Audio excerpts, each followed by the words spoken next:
नमस्कार, स्वागत है साहित्यिक झरोखा चैनल पर। आज हम करेंगे कार्ल मार्क्स के बारे में। तो आइए जानते हैं। देखिए, कार्ल मार्क्स की अगर बात करें तो इनका जन्म का जो नाम है वो क्या है, कार्ल हेनरिक मार्क्स हैं। 5 मई 1818 ईस्वी में राइन प्रांत के ट्रियर नगर जर्मनी में इनका जन्म हुआ। इनकी मृत्यु की अगर बात कहें तो 14 मार्च 1883 लगभग 64 साल की उम्र में लंदन यानी ब्रिटेन में इनकी देहांत या मृत्यु हुई। उन्होंने डिमोक्रिटस और एपिक्यूरस के प्राकृतिक दर्शन पर शोध प्रबंध लिखकर किसकी उपाधि प्राप्त कर रही थी, डॉक्टरेट की उपाधि भी प्राप्त की है। इनके बारे में अगर देखें तो शिक्षा प्राप्त करने के बाद 1842 ईस्वी में मार्क्स उसी वर्ष कोलोन से प्रकाशित राइन समाचार पत्र में पहले लेखक और उसके बाद संपादक के रूप में सम्मिलित हुए, किंतु सर्वहारा क्रांति के विचारों के प्रतिपादन और प्रसार करने के कारण 15 महीने बाद ही 1843 में उस पत्र का प्रकाशन बंद कर दिया गया। मार्क्स पेरिस चले गए। वहाँ उन्होंने दयूस फ्रांजोसिस ज़ारबुशर पत्र में हीगेल के नैतिक दर्शन पर अनेक लेख लिखे।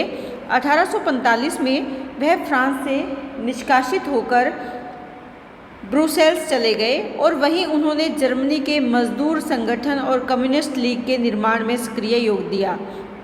अपना विशेष रूप से योगदान इन्होंने दिया। 1847 में एंजल्स के साथ अंतर्राष्ट्रीय समाजवाद का प्रथम घोषणा पत्र कौन सा था, कम्युनिस्ट मैनिफेस्टो प्रकाशित किया। तो ये इनके जीवन के बारे में है, कहाँ से इन्होंने शिक्षा प्राप्त की, उसके बाद इन्होंने किस तरह से ये सक्रिय रहे, क्या क्या कार्य इन्होंने किए, पत्र का संपादन किया, इसके साथ साथ जो कम्युनिस्ट मैनिफेस्टो है उसको कैसे प्रकाशित करवाया, उसके बारे में जानकारी। इसके बाद अगर देखें तो इनका जो कम्युनिस्ट मैनिफेस्टो है 1848 ईस्वी में इसका प्रकाशन हुआ। इसे मार्क्सवाद का घोषणा पत्र भी कहते हैं।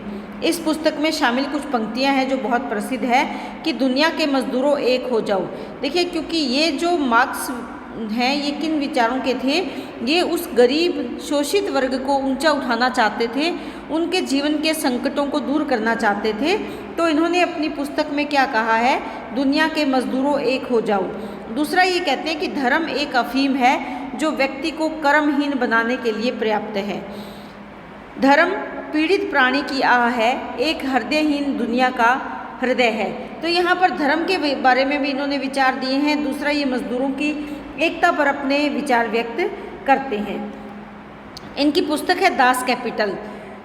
इसमें अगर देखें तो 1867 में इसकी रचना करी और इसमें पूंजी और पूंजीवाद का विश्लेषण किया है। मजदूर वर्ग को शोषण से मुक्त कराने के उपाय बताए हैं। इस पुस्तक के द्वारा एक सर्वथा नई विचारधारा प्रवाहित हुई जिसमें संपूर्ण प्राचीन मान्यताओं को झकझोर कर रख दिया। यानी हमारी जो रूढ़िवादी प्राचीन विचारधारा है उसको इन्होंने झकझोर कर रख दिया, उसमें बदलाव करने का प्रयास इन्होंने किया। इस समय के प्रमुख जो अन्य मार्क्सवादी विचारक हैं वो कौन कौन है, कार्डवेल है, राल्फ फाकस है, Farrell, George Lukacs, Edward Nicos Poulantzas, Engels, Rosa Luxemburg इस समय के प्रमुख मार्क्सवादी विचारक कहे जा सकते हैं। इसके बाद अगर इनसे जुड़े हुए विशेष तथ्यों की बात करें तो मार्क्स के विचारों के आधार पर 1917 ईस्वी में रूसी क्रांति हुई। मार्क्स ने 1844 ईस्वी में वैज्ञानिक समाजवाद की स्थापना की। मार्क्सवाद को सबसे पहले व्यवहारिक रूप किसने दिया, लेनिन ने दिया। लॉस्की के अनुसार अगर देखें तो मार्क्स ने समाजवाद को एक रूपता में बांधा और एक आंदोलन बना दिया। मार्क्स के निधन पर लेनिन ने क्या कहा कि आज मानव जाति एक महत्वशाली मस्तिष्क से वंचित हो गई है, यानी रहित हो गई है। तो ये विशेष तथ्य हैं मार्क्स से जुड़े हुए, कार्ल मार्क्स से जुड़े हुए, मार्क्सवाद से जुड़े हुए। ये छोटी सी वीडियो मैंने आप लोगों के लिए इसलिए बनाई है क्योंकि हम मार्क्सवाद करने वाले हैं। तो मार्क्सवाद से पहले हमें ये जानना ज़रूरी है कि मार्क्सवाद किसका सिद्धांत है, वो कार्ल मार्क्स की विचारधारा है।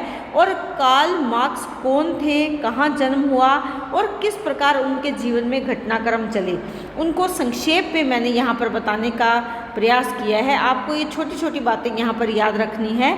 तो इसी के साथ मैं उम्मीद करती हूँ कि आपको ये छोटी छोटी बातें समझ में आई होंगी।